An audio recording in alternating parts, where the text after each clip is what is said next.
Buenos días, tardes, noches. Esta es la práctica número 9, el generador de corriente directa. Ahora hablaremos sobre el generador independiente o excitación separada. Para la materia de máquinas eléctricas, profesor Jorge Refugio Reina La Rosa y yo como alumno Cruz Díaz Héctor Mario. Bueno, aquí tenemos nuestro esquema y circuito equivalente de nuestro generador independiente. Como podemos ver, tendremos el mismo esquema que en la práctica número 7 con nuestro motor y generador, con la única diferencia que aquí no conectaremos una resistencia en el voltaje terminal.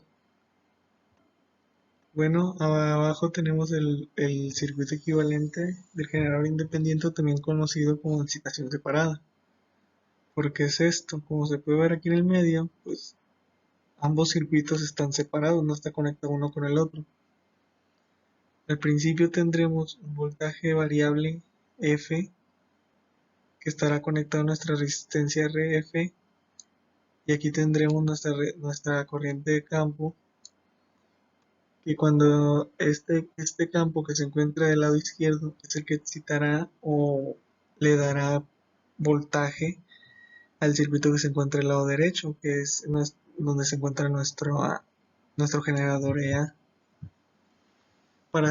La fórmula para sacar IF es, pues, por la ley de Ohm, intensidad es igual al voltaje sobre resistencia. Entonces nuestra corriente de campo va a ser igual al voltaje que iremos variando poco a poco sobre la resistencia RF que se encuentra dentro del circuito. Del lado derecho, como tendremos en vacío, entonces nuestro EA, nuestro generador, nuestro voltaje generado en EA va a ser igual a nuestro voltaje terminal. Bueno, aquí tenemos nuestro generador, el motor trifásico, junto con las conexiones que, como debe de ir conectado, pues se supone nuestro generador a nuestro motor. Como podemos ver en la imagen, este es nuestro motor de inducción trifásico, y este va a ser nuestro motor de nuestro generador CD. Ambos, el motor impulsará el generador por medio de una banda. Como podemos ver aquí, tenemos unas conexiones completamente diferentes del generador a como las teníamos en la práctica número 7. Ahora pues como pues lo tenemos conectado de manera de excitación separada. Bueno, ahora tendremos nuestras lecturas en vacío, tanto de IF como la intensidad de campo como de EA. La intensidad de campo se medirá en el multímetro, que es de color negro con amarillo, y nuestro voltaje en EA, que será pues nuestro voltaje terminal, se encuentra en el multímetro rojo, perdón. Como podemos ver, esta de aquí, estas dos es nuestra primera medición. Como podemos ver, pues tenemos 0 amperes y tenemos 2.2 volts de NA con nuestra corriente en cero. Si variamos nuestra corriente, ahora variamos en el 2. Como se puede ver, la corriente la variamos a 0.05, obteniendo un voltaje de 35 volts. Este multímetro que verán aquí en el medio, de aquí en adelante, es nuestro voltaje F, que es el voltaje que vamos a ir variando. Si variamos el voltaje, igual va a ir variando la corriente. Bueno, ahora aquí tenemos el 3.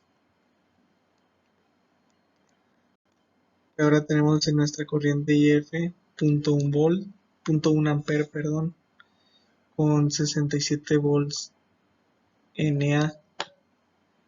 En nuestra cuarta medición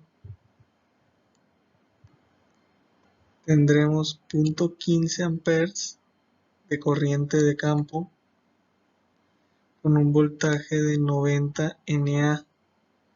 Recuerden que en nuestro multímetro del medio, estos voltajes es solamente nuestro voltaje variable, que es de F, como vimos en el circuito equivalente.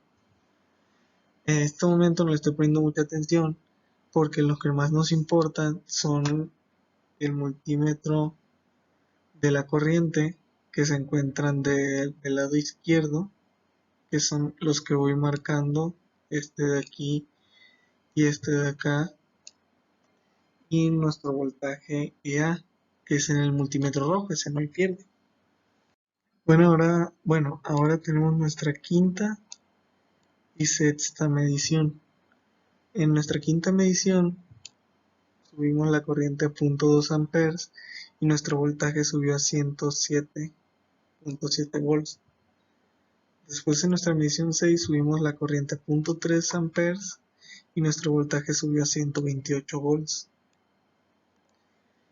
¿Por qué hacemos todas estas mediciones? Más adelante las ocuparemos como para hacer igual una tabla y graficar nuestros datos en la tabla graficar nuestros datos en la gráfica claramente.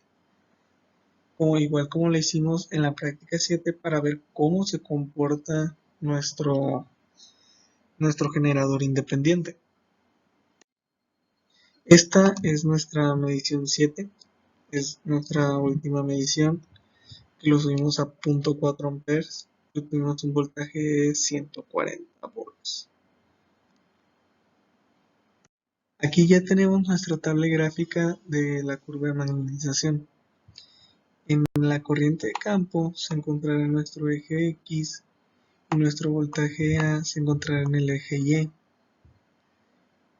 Cada punto de aquí, cada medición que se haga de corriente y de voltaje, este será el punto A, este el B, este será el punto C, y así consecutivamente hasta llegar al punto G.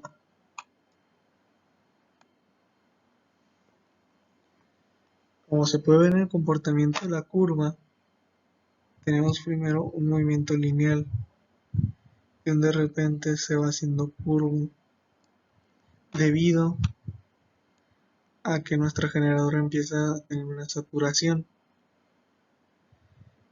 Como nuestro generador solamente soporta 0.4 amperes, hasta llegará y se comportará de manera en que de aquí en adelante o tal vez un poco más adelante se vaya comportando casi como una línea recta paralela al eje X, pero tal vez no es así. Aunque le estemos variando el voltaje, esta seguirá con un comportamiento así. Irá subiendo muy bien hasta el momento que llegue en saturación, va a ser una curva y después se va a ver como si fuera casi una línea recta. Esto se ve en el comportamiento de los materiales ferromagnéticos como el acero que se usa en el generador. Y pues esta curva es la que se demostraría nuestra curva de magnetización del generador que tenemos en nuestro laboratorio de la escuela. Bueno, muchas gracias. Bye.